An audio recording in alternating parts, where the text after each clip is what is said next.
जय शिवराय मित्रांनो, आज आपण करणार आहे FZS 4.0 वर्जन चा डिटेल रिव्ह्यू। तर तुम्ही आधी गाडी बघून घ्या चारी बाजूने।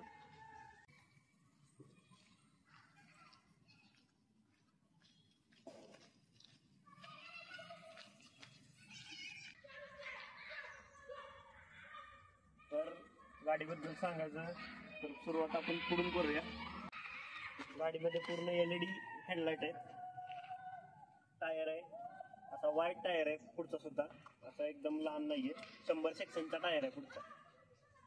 इथं सस्पेन्शन आहे, मॅगवेल आहे, जे मॅगवेल हे चेंज केलेले आहेत आपल्या बाईकच्या। पहिले इथं ऑरेंज कलरचे मॅगवेल होते, आता ते चेंज करून ब्लॅक टाकलेत। ते ऑरेंज गाडी मालकाला आवडत नव्हते, त्यामुळे त्यांनी चेंज केलेत। ही गाडीची साईड प्रोफाइल आहे। गाडीमध्ये जर बसून आपण जर चालवण्याचा प्रयत्न केला तर तुम्हाला सांगतो, बसून गाडी समजा असं बसला तुम्ही तर असं जास्त पण तुम्ही स्ट्रेट राहू शकत नाही। पुढे आता डबल स्टँडवर असल्यामुळे दिसते जसं नॉर्मली झुकून चालवावं लागतं, जास्त बी झुकून नाही आणि जास्त पण सरळ नाही। तर गाडी नॉर्मली झुकून चालवावी लागते, जास्त फरक नाही आहे। एक्सपोर्टी फील देण्यासाठी गाडी नॉर्मली झुकून चालवावं लागते। गाडीची सीट हाईट आहे 790 mm, तर एक 5.5 फुटाचा माणूस सुद्धा त्याला व्यवस्थित चालवू शकतो गाडी। बॅक साईडला आहे गाडीचा टायर हा 140 mm चा आहे, म्हणजे एकदम वाईट टायर आहे। आणि या सेक्शन मध्ये एवढा वाईट टायर फक्त FZ मध्येच मिळला जातो, म्हणजे 150 cc किंवा तुम्हाला 1.5 लाख प्राइस रेंजच्या आसपासच्या गाड्या जेवढ्या पण आहेत त्या सगळ्यांमध्ये सगळ्यात बेस्ट टायर हा FZ मध्ये मिळतो आपल्याला। सायलेन्सर शॉर्टच आहे, कट साईज मध्ये सायलेन्सर आहे, तर लॉंग साईज मध्ये असता इथपर्यंत आला असता।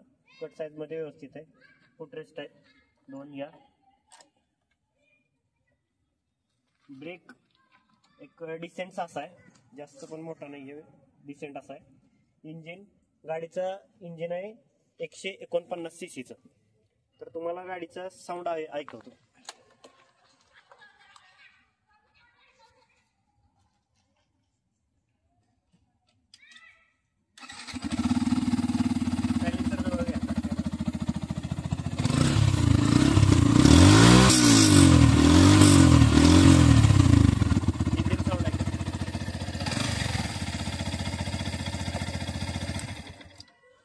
साऊंड असा व्हायब्रेशन कमी आहेत, पूर्ण नाहीत असं म्हणणार नाही मी, आहेत पण कमी आहेत ॲज कम्पेअर टू इतर गाड्या आहेत, जसं की अपाचे यामध्ये थोडे जास्त आहेत व्हायब्रेशन, त्या तुलनेत कमी आहेत। नॉर्मल व्हायब्रेशन आहे, जे की आपण निग्लिजेबल आहे, निग्लेक्ट करू शकतो।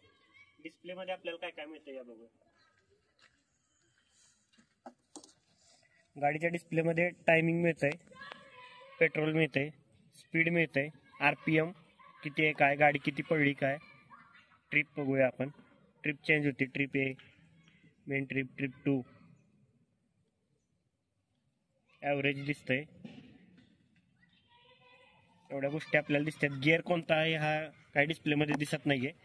गाडी ड्युअल चॅनल ABS आहे, ABS ची रिम दाखवलं, ड्युअल चॅनल गाडी ABS आहे, इथं पण ABS आहे, बॅक साईडला पण डिस्क ब्रेक प्लस ABS आपल्याला मिळणार आहे। ब्रेकिंग सिस्टीम चांगली आहे गाडीची। बाकी गाडीचं जर पॉझिटिव्ह पॉईंट सांगायचे झाले तर 150 cc मध्ये जेवढ्या पण स्पोर्ट बाईक आहेत, त्या स्पोर्ट बाईक म्हणतो मी, कम्युटर बाईक म्हणतो, स्पोर्ट बाईकमध्ये सगळ्यात बेस्ट ॲव्हरेज आहे, म्हणजे जवळपास 50 किंवा 50+ ॲव्हरेज गाडी काढून देते। तर ही एक चांगली गोष्ट आहे गाडीची। गाडीचा पिकअप चांगला आहे, गाडी स्टेबल असते, कधी म्हणजे वायबल होत नाही, काय नाही, गाडी व्यवस्थित आहे त्या बाबतीत। निगेटिव्ह सांगायचं झालं तर गाडीचं फायबर थोडं म्हणजे तशी चांगली क्वालिटी आहे, पण फायबर असल्यामुळे कालांतराने थोडं वीक होऊ शकतं। आणि अजून एक निगेटिव्ह पॉईंट आहे गाडीचा, तर हे जे फुटरेस्ट आहे ते खूप जास्त वर आहे, त्यामध्ये पिलियन जर मागं बसलेला असेल आणि लॉंग रूटला कुठं गाडी जाणार असेल, जसं की 100 किलोमीटर, 100 जाऊ द्या 70-80 किलोमीटर जरी जाणार असेल तरी मागच्या माणसाला त्रास होतो, तो जास्त कम्फर्टेबली बसू शकत नाही, त्याच्या पायांना दुखतं। कारण हे आम्ही घेतलेला अनुभव आहे, ते तुम्हाला सांगतोय।